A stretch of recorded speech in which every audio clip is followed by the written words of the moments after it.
Students, आज का जो इम्पोर्टेंट न्यूज़ है उनको हम रीड करेंगे। फर्स्ट न्यूज़ है उत्तराखंड के बारे में।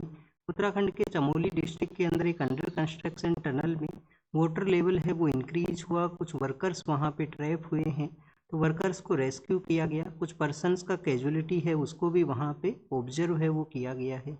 हमारे यूपीएससी के एग्ज़ाम से रिलेटेड ये न्यूज़ है वो किस तरीके से इम्पोर्टेंट है। यूपीएससी आपसे क्वेश्चन पूछ सकता है कि हमारे जो हिमालयन स्टेट्स हैं जो कि सिस्मिक एक्टिव जोन के अंदर में आया करते हैं, तो वहाँ पे कंस्ट्रक्शन वर्क के दौरान में जो वर्कर्स हैं उनकी सेफ्टी को किस तरीके से इंश्योर है वो किया जाए। तो वर्कर्स का जो सेफ्टी है उसके रिगार्डिंग में आपसे जो क्वेश्चन है वो हो सकता है मेंस एग्जाम के अंदर में। प्रीलिम्स एग्जाम के अंदर में आप देखिए कि जो प्रोजेक्ट है किस रिवर के ऊपर ये प्रोजेक्ट बना है, इसके पर्सपेक्टिव से आपसे सवाल हैं वो पूछे जा सकते हैं। तो स्टूडेंट्स, हमारे जो हिमालयन स्टेट्स हैं जो कि सिस्मिक एक्टिव जोन के अंदर में आया करते हैं और वहाँ पे रेगुलर बेसिस के ऊपर इस तरीके के जो इंसिडेंट है वो हुआ करते हैं, जो कि वर्कर्स के सेफ्टी के रिगार्डिंग में जो क्वेश्चन है उसको रेज करता है। कुछ दिनों पहले आप देखिए कि हमने सिक्किम के वहाँ पे एक इंसिडेंट है उसके बारे में रीड किया था कि सिक्किम के अंदर में जो तीस्ता हाइड्रो इलेक्ट्रिक प्रोजेक्ट है वहाँ पे एक टनल कंस्ट्रक्शन के दौरान में मीथेन गैस है उसका वहाँ पे रिलीज हुआ और कुछ वर्कर्स का वहाँ पे भी कैजुअलिटी है उसको ऑब्जर्व किया गया।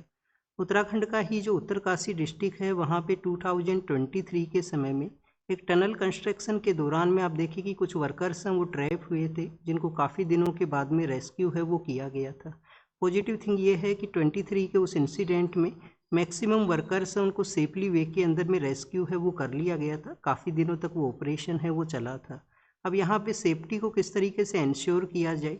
जब भी कोई प्रोजेक्ट इन एरियाज़ के अंदर में कैरी आउट हो तो उसका इन्वायरमेंटल इम्पैक्ट असेसमेंट है उसको काफ़ी डिटेल के अंदर में कैरी आउट करने का ज़रूरत है। उस एरिया का जो ज्योग्राफी है जो इकोलॉजी है उसको भी कंसीडर करते हुए इन्वायरमेंट इम्पैक्ट असेसमेंट है वो कैरी आउट हो, जिससे कि जो जो जो प्रोजेक्ट है उसकी सेफ्टी को यहाँ पे देखा जा सके कि प्रोजेक्ट का जो वर्किंग प्रोसेस है उसमें किसी तरीके से इम्पैक्ट है वो नहीं होना चाहिए। नेक्स्ट अगर हम बात करें गवर्नमेंट है, आप देखिए कि सिर्फ इसको एज ए डिजास्टर के रूप से यहाँ पे जो ट्रीट है वो नहीं करना चाहिए। गवर्नमेंट को यहाँ पे एक आइसोलेटेड जो मिसफॉर्च्यून है उसको ना करते हुए डिटेल इसका एग्जामिन है वो करे। डिटेल एग्जामिन के अंदर में आप देखिए कि ये वही एरियाज हैं जब इंडियन प्लेट का मूवमेंट हुआ था तो यहाँ पे जो सेडिमेंट्स हैं उनका डिपॉजिट हुआ, और इंडियन प्लेट का जब यूरेशियन प्लेट के साथ में जो कोलिजन होता है तो उस दौरान में काफ़ी सारे जो सेडिमेंट्स हैं काफ़ी सारे जो मिनरल्स हैं वो उस इन एरियाज़ के अंदर में बने हैं हिमालयन स्टेट्स के अंदर में। सिस्मिक एक्टिव भी है तो इनको एक कंप्लीट डिटेल वे के अंदर में एग्जामिन करते हुए ही प्रोजेक्ट को अप्रूवल है वो ग्रांट किया जाए। तो ये तो कुछ बेसिक इन्फॉर्मेशन था यहाँ पे, जो कि मेंस के पर्सपेक्टिव से आप इन सजेशंस हैं उनको उनको अपने आंसर के अंदर में ऐड है वो कर सकते हो। प्रीलिम्स एग्जाम के रिगार्डिंग में आपसे क्वेश्चन ये पूछा जा सकता है, जैसे कि ये जो प्रोजेक्ट है वो टिहरी के रिगार्डिंग में है, टिहरी डैम का जो प्रोजेक्ट है उसके रिगार्डिंग में है। तो टिहरी का जो डैम है वो किस रिवर के ऊपर में बना हुआ है, तो क्या वो भागीरथी रिवर के ऊपर में है या गंगा रिवर के ऊपर है, ये आप कमेंट सेक्शन के अंदर बताओगे, ये आपका होमवर्क है। और कल हमने आप देखिए कि रीड किया था कि जो टिहरी का डैम है वो आप देखिए कि हाइट के पर्सपेक्टिव से वन ऑफ द लार्जेस्ट उसको कंसीडर करते हैं।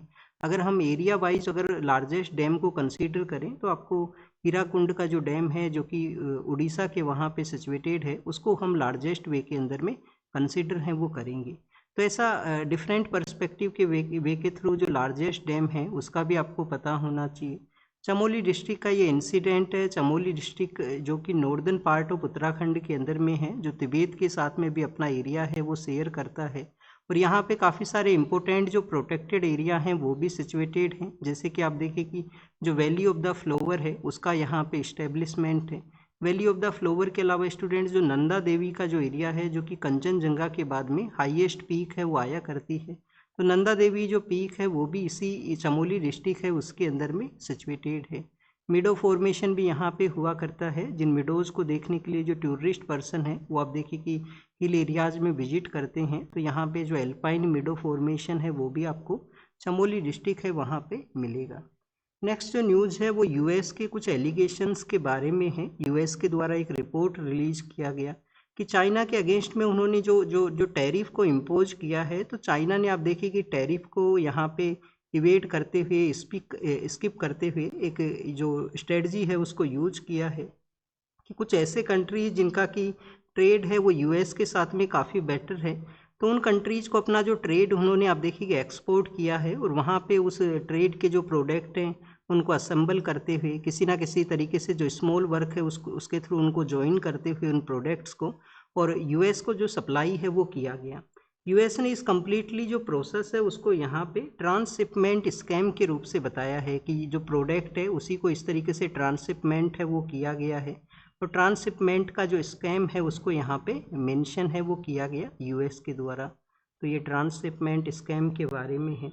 अभी इसके बारे में आपको क्या पता होना चाहिए, चाइना के अगेंस्ट में आप देखिए कि जो टैरिफ हैं वो लगाए गए हैं, चाइना के अगेंस्ट में यूएस ने टैरिफ लगाए हैं। अभी कब इम्पोज किए, 2018 के समय इम्पोज किए। कितना टैरिफ इम्पोज किया गया है, अलग अलग प्रोडक्ट के ऊपर में डिफरेंट टैरिफ है, और जब ये 2018 के समय इम्पोज किए गए थे तो 7.5% से लेकर 100% तक का ये जो टैरिफ है वो आपको इसके प्रोडक्ट्स के ऊपर में मिलेगा। किसी प्रोडक्ट के ऊपर में वो 7.5 का परसेंटेज है, किसी पे वो 100% का परसेंटेज है वो एग्जिस्ट करता है।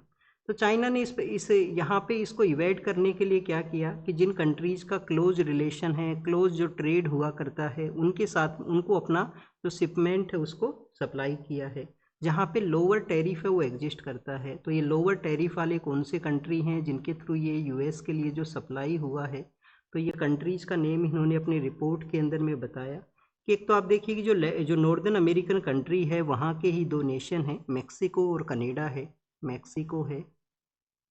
मैक्सिको है और कनाडा है।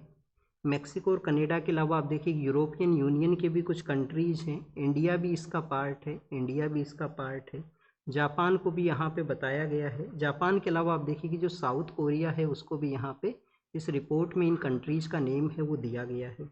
अब अगर हम बात करें हमारे कंट्री के पर्सपेक्टिव से, हमारे कंट्री के अंदर के जो प्रोडक्ट है उनके ऊपर आप देखिए कि जो फोर्स लेबर है उसको स्टॉप ना करने की वजह से 10% का जो टैरिफ है वो यूएस की तरफ से ऑलरेडी एग्जिस्ट करता है कि हमारे जो प्रोडक्ट हैं उनके ऊपर में 10% का टैरिफ एग्जिस्ट करता है। जो अदर कंट्रीज़ के ऊपर ये जो लगाया गया है वो 12.5% है, जहाँ पे फोर्स लेबर का प्रैक्टिस हुआ करता है यूएस के अकॉर्डिंग में। नेक्स्ट आप देखिए कि ऐसे कंट्री जो रसिया के साथ में ऑयल परचेज करते हैं, टॉप 5 कंट्री हैं जिसमें इंडिया भी है, चाइना भी है, तो उन कंट्रीज़ के अगेंस्ट में 100% का टैरिफ है वो लगाया जाए। ऐसा एक बिल है जो यूएस के जो हाउसेज हैं, लेजिस्लेटिव के हाउसेज, वहाँ पे वो बिल लाया गया जिसमें हाउस ऑफ सीनेट के अंदर में तो ये बिल पास भी हुआ है, रिप्रेजेंटेटिव्स के अंदर में अभी ये पास होना बाकी है। तो 100% का जो टैरिफ का एक थ्रेट है ये यहाँ पे इस बिल के थ्रू देखने के लिए मिलता है। तो ऑलरेडी हमारा भी जो कंडीशन है वो यूएस के साथ में टैरिफ का उनका इंक्रीज करना, टैरिफ को एज ए टूल के रूप से यूज करते हैं किसी भी कंट्री के अगेंस्ट में एक्शन को लेने के लिए। तो ये यहाँ पे कुछ बेसिक इन्फॉर्मेशन था यूएस के एलिगेशन इंडिया के अगेंस्ट में कि इंडिया ने चाइना का हेल्प किया है उनका जो टैरिफ है उसको इवेड करने के रिगार्डिंग में। आप देखिए कि हमारे काफ़ी सारे प्रोडक्ट हैं वो यूएस के लिए जाया करते हैं। यूएस के साथ में हमारा जो ट्रेड डील है उसका भी लार्जर वे में डिस्कशन कंप्लीट हुआ है, बट यूएस का वहाँ पे पुश है कंटिन्यूस कि वो इंडिया के मार्केट के अंदर में अपना जो एग्रीकल्चर प्रोडक्ट हैं या एग्रीकल्चर प्रोडक्ट में काम आने वाली जो थिंग्स हैं उनको इंडिया में सप्लाई कर सकें, वहाँ का जो डेयरी प्रोडक्ट हैं उसको वो इंडिया में सप्लाई कर सकें। बट इंडिया आप देखिए कि कंटिन्यूस किसी भी डील के अंदर में एक अपना एक रेस्ट्रिक्टिव अप्रोच है उसको रखता है कि जो एग्रीकल्चर का जो सेक्टर है उसको हम ओपन नहीं करेंगे, एग्रीकल्चर के सेक्टर के अलावा जो डेयरी का सेक्टर है उसको भी हम ओपन है वो नहीं करेंगे। जैसे कि आप देखिए कि न्यूजीलैंड के साथ में हमने जो ट्रेड डील को जो साइन किया है, न्यूजीलैंड के डील के अंदर में भी हमने डेयरी सेक्टर को ओपन नहीं किया क्योंकि न्यूजीलैंड का जो डेयरी प्रोडक्ट है वो सुपीरियर बेस्ट क्वालिटी के हुआ करते हैं और हमारा जो मार्केट है उसके अंदर में अगर वो प्रोडक्ट पेनिट्रेट करेंगे तो डोमेस्टिक इंडस्ट्री है उसको वो इम्पैक्ट करेगा। और हमारे यहाँ पे डेयरी है, एग्रीकल्चर का जो सेक्टर है, एक तो लार्जर पब्लिक इन सेक्टर्स के अंदर इंगेज है। सेकंड आप देखिए कि हमारे यहाँ पे काफ़ी सेंसिटिव सब्जेक्ट्स हैं तो इनको हमारी गवर्नमेंट का एक पुश होता है कि उसको ओपन ना किया जाए। ये यूएस का डील के अंदर में भी ये 2 पॉइंट हैं वो यहाँ पे कंसर्निंग है जिसकी वजह से अभी डील है वो एग्जिस्टेंस में नहीं आया है।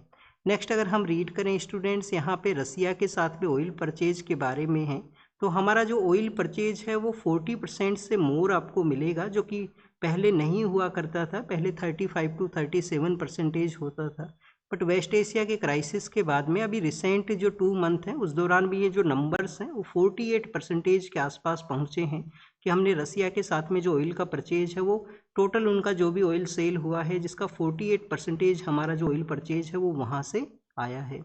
नेक्स्ट आप देखिए कि पार्टीशन का जो इंसिडेंट हुआ था, जब इंडिया और पाकिस्तान का जो पार्टीशन हुआ उस डे को यहाँ पे हमारे प्राइम मिनिस्टर या जो पॉलिटिकल लीडरशिप है उनके द्वारा इसको मेमोराइज किया गया है। उसके जो इंसिडेंट है कैसे वो लार्जर कम्युनिटी हैं उसको इम्पैक्ट किए थे। स्पेशली आप देखिए कि वेस्टर्न पार्ट के अंदर में हमारा जो पंजाब का स्टेट है, वहाँ से जो पंजाब के जो लोग रहा करते थे वो इंडिया के लिए आए, यहाँ से जो लोग हैं वो वहाँ के लिए गए। और जो बंगाल का एरिया है, इन्हीं दो स्टेट्स में लार्जर इम्पैक्ट है। वैसे भी काफ़ी सारे और भी स्टेट हैं, जैसे कि आप देखिएगा आसाम के अंदर में सिलहेट का वो रीजन होना, वहाँ से उसको बांग्लादेश के अंदर में या जो ईस्टर्न पाकिस्तान हुआ करता था उस समय में उसके कंट्रोल के अंदर में आना। तो ये कुछ वो एरिया है, लार्जर एरिया, जहाँ पे इस पार्टीशन का इम्पैक्ट है वो हुआ था। अब ये पंजाब के बारे में यहाँ पे बताया गया है, पार्टीशन के बारे में बताया गया, जिसको याद किया गया। यूपीएससी एग्जाम से रिलेटेड क्या पता होना चाहिए। एक तो आप देखिए कि जब पार्टीशन हुआ तो जो मुस्लिम लीग है उनके द्वारा डायरेक्ट एक्शन डे है उसको ऑब्जर्व किया गया था। जो डायरेक्ट एक्शन डे है वो आया करता है 16 अगस्त को उन्होंने ऑब्जर्व किया, जिसके थ्रू पाकिस्तान क्रिएशन को उन्होंने इस्टेब्लिशमेंट पे लाया। जो मुस्लिम लीग का उस समय डिमांड था कि पाकिस्तान को हमें एक अलग से जो नेशन है उसको क्रिएट है वो करना है। और पार्टीशन के रिगार्डिंग में कमीशन है वो भी कॉन्स्टिट्यूट होता है, रेडक्लिफ उस कमीशन को हम जाना करते हैं। तो कमीशन का नाम क्या है? सर सियरिल रेडक्लिफ, सर सियरिल रेडक्लिफ वो कमीशन है। और इसी के थोड़ा जो पार्टीशन लाइन्स हैं वो एग्जिस्टेंस में आए थे। 15 मिलियन के आसपास वो लोग हैं जो कि आप देखिए कि माइग्रेट किए थे। 15 मिलियन के आसपास जो लोग हैं वो माइग्रेट किए थे, इसकी वजह से इम्पैक्ट हुए थे। काफ़ी सारे लोगों का डेथ भी हुआ था इस इंसिडेंट में, क्योंकि रिलीजियस लाइन के ऊपर में जो सोसाइटी है वो वहाँ पे डिवाइड है वो हुआ था। नेक्स्ट आप देखिए कि आप दिल्ली के अंदर में आपने ऑब्जर्व किया होगा, दिल्ली में जो स्पेशली जो यूपीएससी का कोचिंग एरिया है, ओल्ड राजेंद्र नगर का एरिया, ये वही एरिया है जहाँ से जो पाकिस्तान से जो माइग्रेंट पर्सन है वो आए हुए हैं। मैक्सिमम जो ही पर्सन वहाँ पे रहा करते हैं। जो राजेंद्र नगर है, फिर पटेल नगर है, सादीपुर का एरिया है, उसके बाद में आप देखिए कि तिलक नगर है, रमेश नगर है। ये जो पॉलिटिशियंस के नेम के ऊपर में जो एरियाज़ का जो नाम रखा गया है, ये वही मैक्सिमम लोग हैं जिनको बाद में गवर्नमेंट के द्वारा जो हाउस हैं वो अलोकेट किए गए, उनको जो ज़मीन है वो अलोकेट है वो किया गया। तो ये वही लोग हैं जो माइग्रेट हैं वो किए थे, और उन्हीं नंबर्स में आया करते हैं जो 15 मिलियन वहाँ पे इम्पैक्ट हैं वो हुए थे। नेक्स्ट आप देखिए कि प्रेसिडेंट मैम के द्वारा हाउस को हाउस को नहीं, कंट्री को जो एड्रेस किया जाता है, हमारा जो 15 अगस्त का जो इंडिपेंडेंस डे का जो सेलिब्रेशन होता है, 26 जनवरी का जो रिपब्लिक डे का जो सेलिब्रेशन होता है, उसके एक डे बिफोर प्रेसिडेंट मैम है वो एड्रेस किया करते हैं। अब प्रेसिडेंट मैम ने अपने एड्रेस के अंदर में एक तो इंडिया का जो यूथ पॉपुलेशन है उस पॉइंट को यहाँ पे मेंशन किया है कि हमारा जो अंडर 35 जो मेन आप देखिए कि जो वर्किंग एज हुआ करता है, तो अंडर 35 का अगर हम एज यहाँ पे देखें तो इसमें हमारा जो टोटल पॉपुलेशन है उसका 65% है। 65% है वो आपको अंडर 35 एज के अंदर में आपको मिलेगा। तो ये तो आप देखिए कि ये शो करता है कि इंडिया किस तरीके से एक यूथ कंट्री है, यूथ डोमिनेटेड कंट्री है हमारा जो नेशन है। सेकंड आप देखिए कि इन्होंने यहाँ पे विकसित भारत का जो हमारा अप्रोच है उसके बारे में बताया कि 2047 में हमारा अप्रोच है कि हम विकसित भारत, डेवलप्ड इंडिया का जो स्टेटस है उसको अचीव करें। अब ये अचीव है वो किस तरीके से होगा? अचीव होगा, एक तो हमारा जो पब्लिक एग्जामिनेशन है वो भी यहाँ पे ट्रांसपेरेंट होने चाहिए। हमारा जो वर्कर है, हमारा जो स्किल उनके पास में होना चाहिए, वर्कर्स के पास में स्किल के साथ में आप देखिए कि जो इंडस्ट्रियल पॉलिसी है, जो एग्रीकल्चर से एवरी सेक्टर के अंदर में यूथ का लार्जर वे में पार्टिसिपेशन हो, नया जो टेक्नोलॉजी है उसका यहाँ पे यूज हो, और इन्हीं सब अप्रोच के थ्रू हम विकसित भारत है उसको अचीव है वो कर सकते हैं। तो इन पॉइंट्स के ऊपर में डिस्कशन हुआ है। ये नंबर आपको पता होना चाहिए कि अंडर 35 में हमारा 65% पॉपुलेशन है वो आया करता है। और अगर यूथ को बेटर जॉब अपॉर्चुनिटी नहीं दिया जाएगा तो ये जो डेमोग्राफिक डिविडेंड है, एक डेमोग्राफिक डिजास्टर भी बन सकता है, ये भी यहाँ पे एक कंसर्न है, जो कि सोशलॉजी के अकॉर्डिंग में हमारा जो पब्लिक पॉलिसी का फ्रेमिंग जो लोग हैं वो काफ़ी बार अपने एडिटोरियल्स के अंदर में भी ये डिस्कशन वो किया करते हैं। यूथ को अगर जॉब अपॉर्चुनिटी नहीं मिलेगा, बेटर स्किल नहीं मिलेगा, तो ये डिविडेंड डिजास्टर के रूप से भी कन्वर्ट हो सकता है, जिसको हमें यूटिलाइज करने के लिए यूथ को जो स्किल है वो प्रोवाइड करने का अभी ज़रूरत है। नेक्स्ट आपको यहाँ पे एग्जाम के पर्पज़ से और क्या पता होना चाहिए, आप देखिए कि प्रेसिडेंट मैम हैं जो पार्लियामेंट का जो हाउस है उसको एड्रेस करते हैं जब भी किसी नए साल का पहला मीटिंग होता है, किसी भी ईयर का नया मीटिंग, फाइनेंशियल ईयर नहीं है, एक नॉर्मल ईयर का जो नया मीटिंग होता है उसको। और इसके अलावा जब भी जो इलेक्शन के बाद में हाउस असेंबल होता है उसको प्रेसिडेंट के द्वारा एड्रेस किया जाता है। तो ये जो प्रेसिडेंट का जो एड्रेस होता है, स्पेशल एड्रेस, उसको हम किस आर्टिकल में काउंट करते हैं, उसको हम काउंट करते हैं आर्टिकल 87 के अंडर में। और ये यहाँ पे जो ये एड्रेस है, ये नेशन को जो एड्रेस है, क्या ये भी 87 में आता है? वो 87 में नहीं आता है। ये एक सिंपल नेशन को अपना गवर्नमेंट का जो पॉलिसी बताना, सिचुएशन के बारे में बताना, गवर्नमेंट किस तरीके से वर्किंग है, कौन कौन से एरियाज़ के अंदर में गवर्नमेंट का अप्रोच है बेटर वर्क को कैरी आउट करने के लिए, उनको बताने का ये यहाँ पे एक मीडियम है वो हुआ करता है। नेक्स्ट आप देखिए कि करूर नाम की एक जगह है जहाँ पे स्टीम्पीड हुआ था, जहाँ पे भगदड़ की वजह से कुछ लोगों का डेथ हुआ था, तो उनको जॉब का जो अपॉर्चुनिटी है वो देने का गवर्नमेंट का डिसीजन था तमिलनाडु के वहाँ पे, जिसको स्ट्रक डाउन किया गया था वहाँ के हाई कोर्ट के द्वारा। और नेक्स्ट आप देखिए कि फिर हाई कोर्ट का वो जो डिसीजन है उसको स्टे किया गया है सुप्रीम कोर्ट के द्वारा। तो ये बेसिक यहाँ पे एक high court and supreme court के द्वारा जो डिसीजंस हैं उनके बारे में मेंशन किया गया। गवर्नमेंट ने ये जॉब अपॉर्चुनिटी देने के लिए कहा था, जो स्टीम्पीड का वहाँ पे इंसिडेंट था। हमारे यूपीएससी एग्जाम से रिलेटेड क्या पता होना चाहिए, एक तो यहाँ पे तमिलनाडु के हाई कोर्ट के बारे में मेंशन है। हमारे कंट्री के अंदर में कुछ ऐसे भी हाई कोर्ट है जहाँ पे कुछ यूनियन टेरिटरीज को भी उन स्टेट के हाई कोर्ट के अंडर में रखा जाता है। जैसे कि आप देखिए कि तमिलनाडु का जो हाई कोर्ट है उसके अंदर में कौन सा यूटी आया करता है, तो उसके अंदर में आपको जो पुडुचेरी नाम का जो यूटी है, पुडुचेरी का क्योंकि आप देखिए उसके जो कुछ पार्ट हैं जो तमिलनाडु के वहाँ पे ही सिचुएटेड है, सभी पार्ट नहीं हैं। एक पार्ट आपको आंध्रा में भी मिलेगा, एक पार्ट आपको माहे जो है वो आपको केरल के वहाँ पे भी मिलेगा। बट आप देखिए कि पुडुचेरी और कराईकल नाम की जो जगह है जो तमिलनाडु का टेरिटरी है उसी के पास में सिचुएटेड है। तो ये तमिलनाडु हाई कोर्ट जो कि तमिलनाडु के मैटर्स के अलावा पुडुचेरी के मैटर्स हैं उनको भी यहाँ पे डील करता है। हमारे जो नेताजी सुभाष चंद्र बोस हैं उनके रिगार्डिंग में एक स्टेटमेंट था एक मेंबर ऑफ पार्लियामेंट का, अब उन्होंने अपोलोजाइज किया है अपने स्टेटमेंट के रिगार्डिंग में। नेताजी सुभाष चंद्र बोस के बारे में आपको क्या पता होना चाहिए, एक तो आप देखिए कि इन्होंने कंटिन्यूस 2 टाइम कांग्रेस सेशन है उसको हेड किया था। कभी जो सी आर दास हैं, सी आर दास को अपने जो मेंटर के रूप से कंसिडर किया करते थे।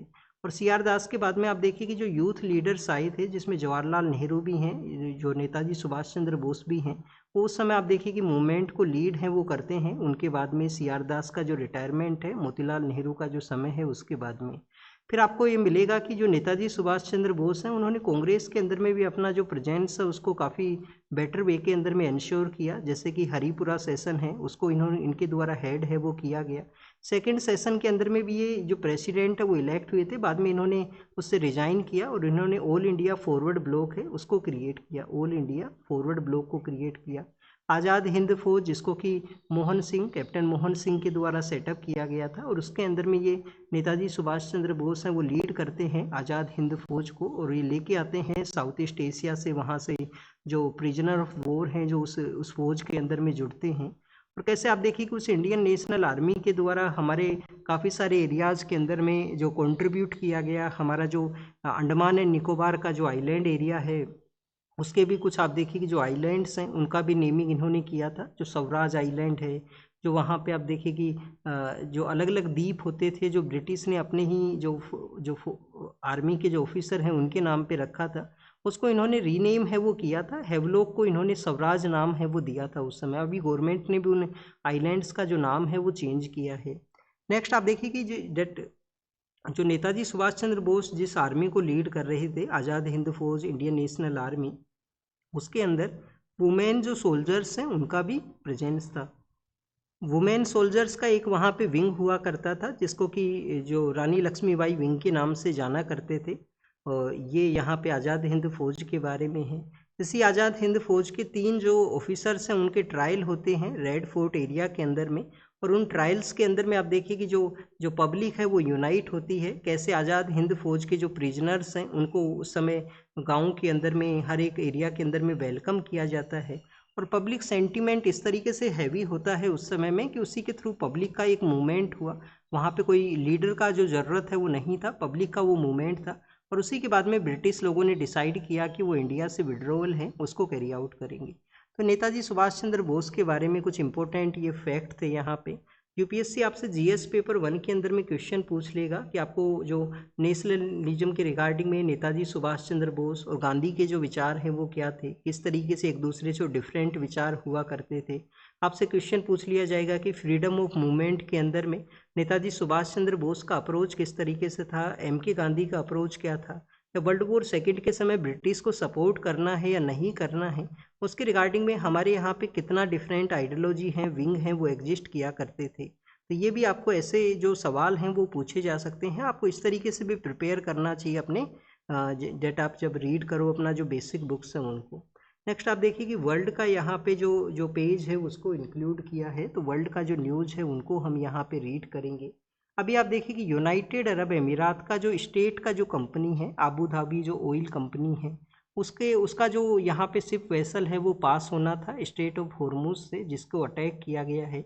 यूनाइटेड अरब अमीरात ने इसको कंडेम किया है कि ईरान के द्वारा ये जो अटैक किया गया वो नहीं करना चाहिए था।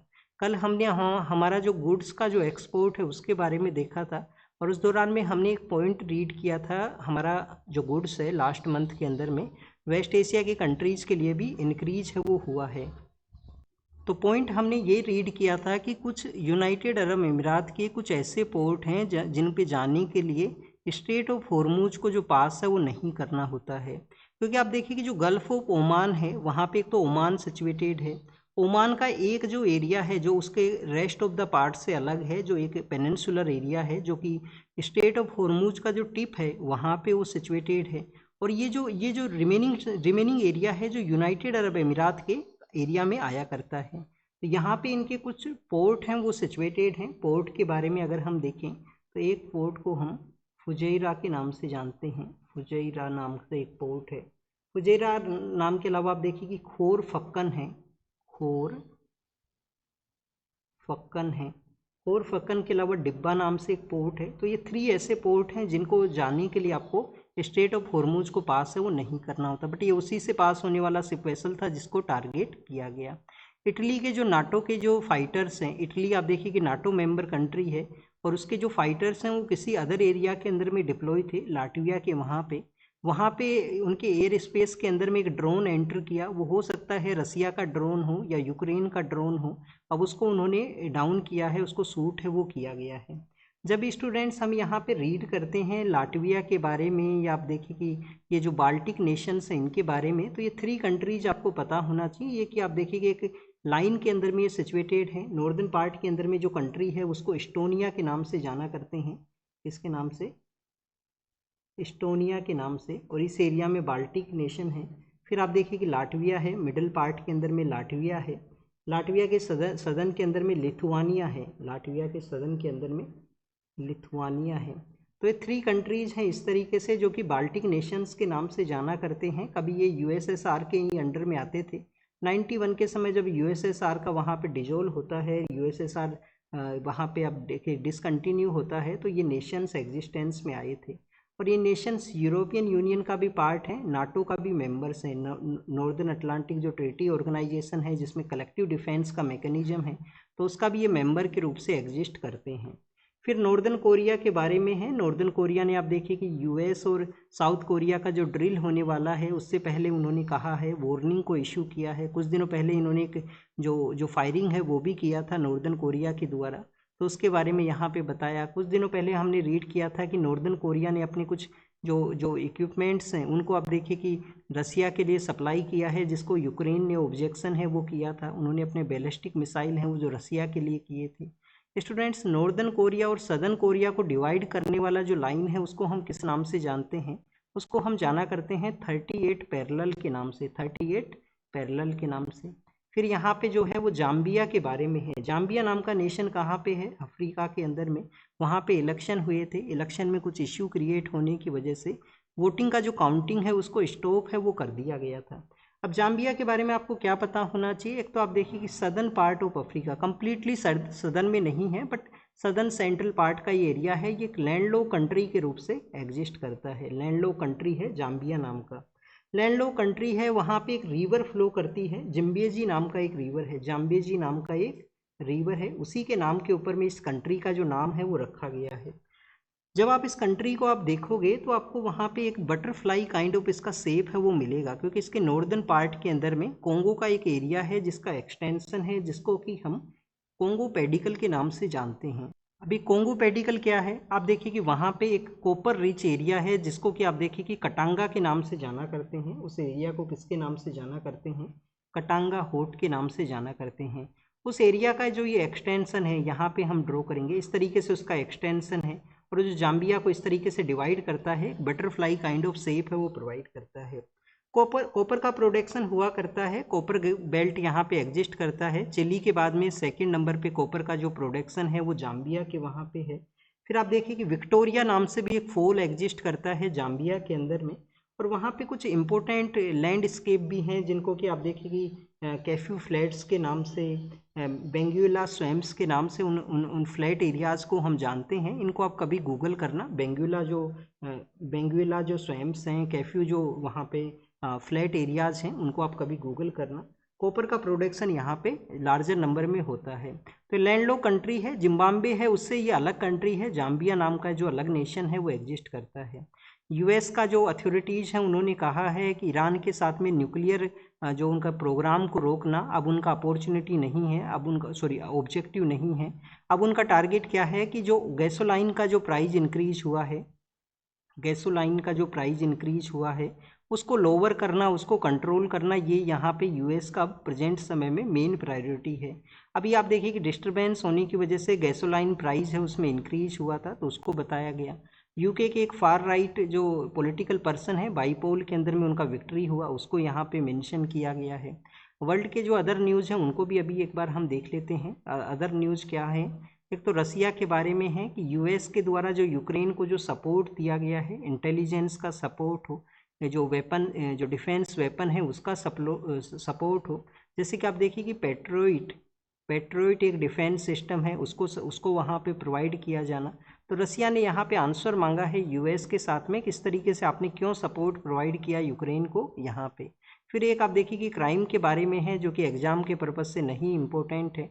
वेस्ट बैंक का वो एरिया जहाँ पे पैलेस्टाइन कम्युनिटी रहा करती है, तो इजराइल के जो डिफेंस मिनिस्टर हैं उनका कहना है कि इजरायली डिफेंस फोर्स के बाद में वहाँ पे इजरायली जो पुलिस है वो एरिया को टेक ओवर करे, और वहाँ पे जो रेस्ट्रिक्शंस लगाए गए हैं वेस्ट बैंक सेटलर्स के ऊपर में, उसको हैंडल है वो किया जाए पुलिस के द्वारा। पुलिस वहाँ पे इसका आर्मी का जो हैंडलिंग है उसको रिप्लेस है वो करे।